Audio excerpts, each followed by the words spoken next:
Olá, ótimo dia a todos. Estamos aqui mais uma vez para falar sobre o comportamento do mercado de café nestes primeiros meses do ano e ainda para emitir um alerta sobre algo que o mercado muito provavelmente ainda não percebeu, mas que os produtores que já iniciaram sua colheita, sim, muito provavelmente já perceberam. A iniciar pelo comportamento do mercado nos primeiros meses do ano, é de suma importância colocarmos que, na ausência de novidades fundamentais relacionadas ao balanço, o equilíbrio entre oferta e demanda, nós temos diversos outros fatores de variabilidade, ou seja, fatores de risco, que seguem fazendo com que o mercado tenha essas oscilações.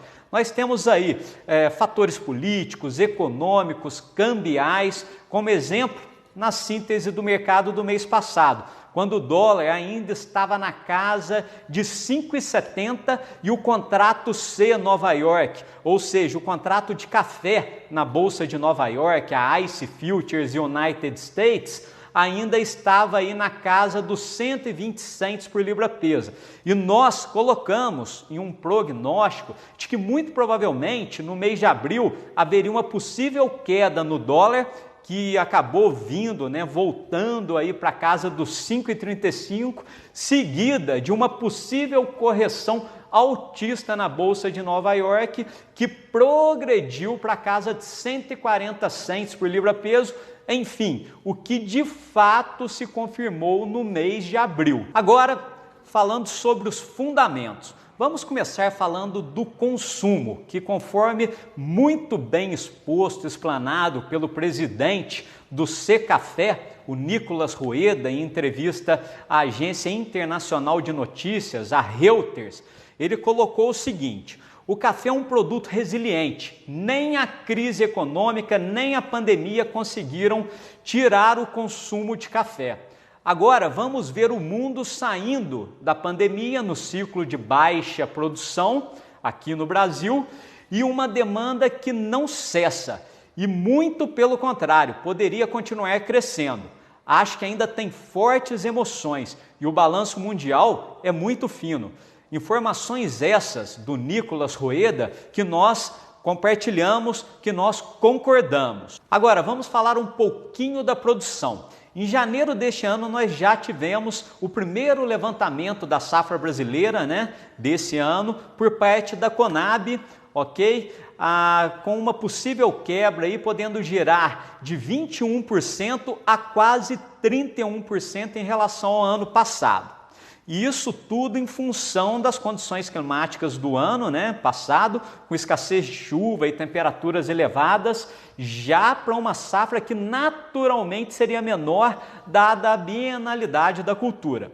Tivemos também dados relacionados às frustrações da safra de outras importantes origens, tais como Vietnã, Colômbia, alguns países da América Central, isso também devido a adversidades climáticas. Mas, depois de todos estes fundamentos, nós praticamente não tivemos mais novidades relacionadas à produção. E de lá para cá, o mercado formou um forte suporte na casa de 120 cents por libra-peso na ICE Futures United States, com uma forte resistência na parte de cima do gráfico em 140 cents por libra-peso, sendo que o mercado não teve força para superar essa barreira na casa de cima, mas também sem força para romper o suporte na parte de baixo, haja vista todo esse quadro de escassez que nós temos do lado fundamental. E nesta falta de novidades fundamentais, o mercado seguiu oscilando dentro deste intervalo, impulsionado pelos movimentos do câmbio, pelos momentos de instabilidade ou não no cenário político e econômico, tanto a nível Brasil quanto mundial, tendo como consequência o apetite, ou a aversão ao risco por parte dos fundos que opera nas principais bolsas de café do mundo.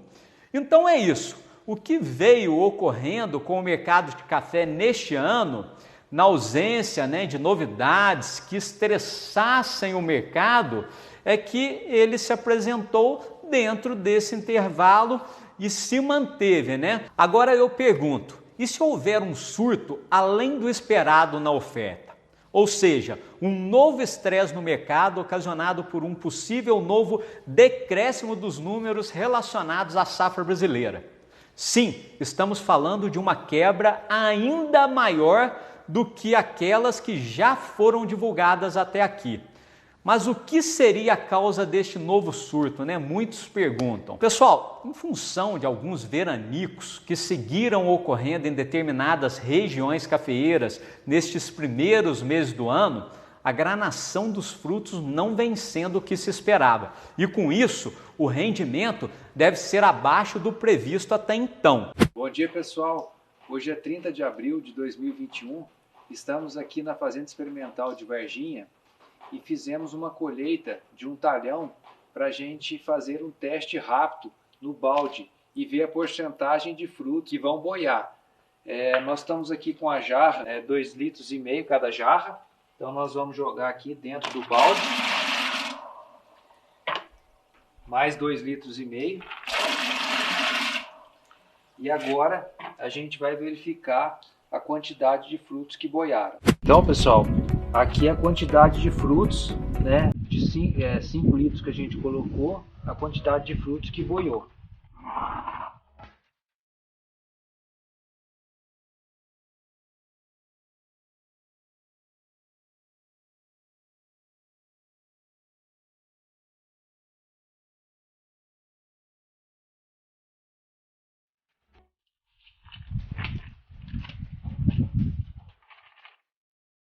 Aí, como a gente pode observar, aqui aproximadamente 900 ml a 1 litro de frutos que boiaram, dos 5 litros.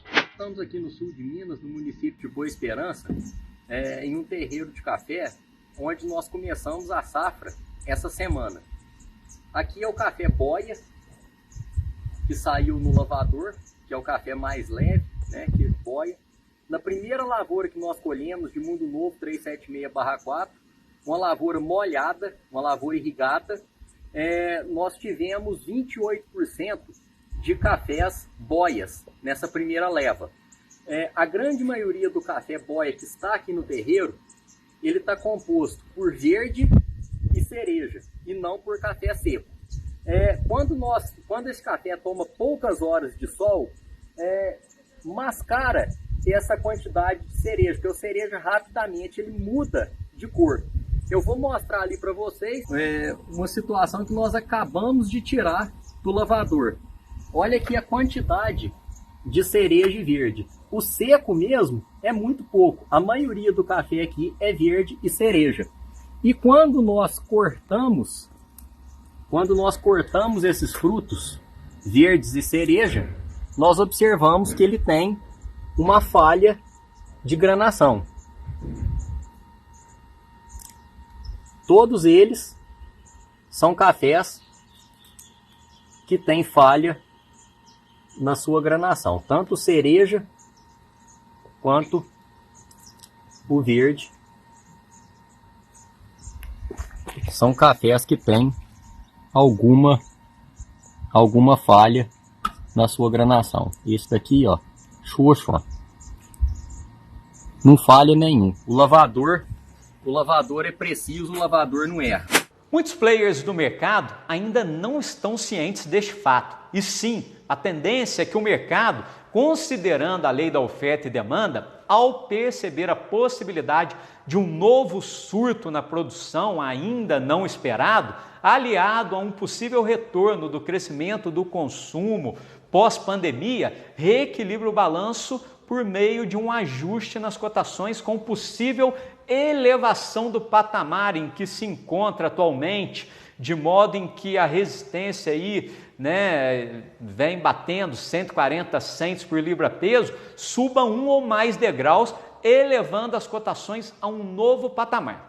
Logicamente, isso não depende, né, somente desses fatores fundamentais, depende também de mais alguns fatores, sobretudo da movimentação do dólar. Mas a probabilidade deste novo patamar se tornar realidade existe. e não é pequena. Para maiores informações, acessem a síntese do mercado Procafé no nosso site.